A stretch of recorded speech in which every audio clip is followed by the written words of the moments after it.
Pasca ditemukannya 35 mahasiswa yang mengaku dari salah satu perguruan tinggi di wilayah Jonggol, Kabupaten Bogor, yang akan menjalani penelitian di wilayah Kecamatan Dramaga, hingga 4 mahasiswa lainnya berhasil mendapatkan surat daftar pemilih tambahan dari Panitia Pemilih Kecamatan Dramaga 7 Februari kemarin.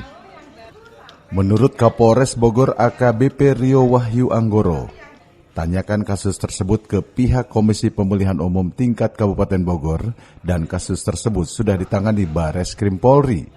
Sementara Senin siang tadi, usai menjalani rapat tertutup di kantor Kecamatan Dramaga, tidak ada satupun pihak PPK maupun Kecamatan Dramaga memberikan keterangan atas lanjutan kasus tersebut.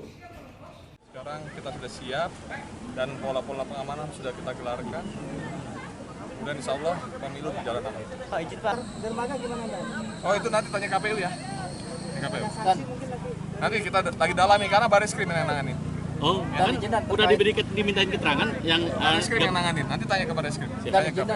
Ya, Pasca terjadinya temuan puluhan mahasiswa bodong berambut cepak yang mengaku tengah menjalani tugas penelitian di wilayah Kecamatan Dramaga, kantor pelayanan Kecamatan Dramaga kini diperketat dan tertutup hingga tidak ada satupun petugas yang memberikan keterangan lanjutan atas ditemukannya 35 mahasiswa cepak yang akan mengajukan sebagai pemilih tambahan di wilayah Kecamatan Dramaga.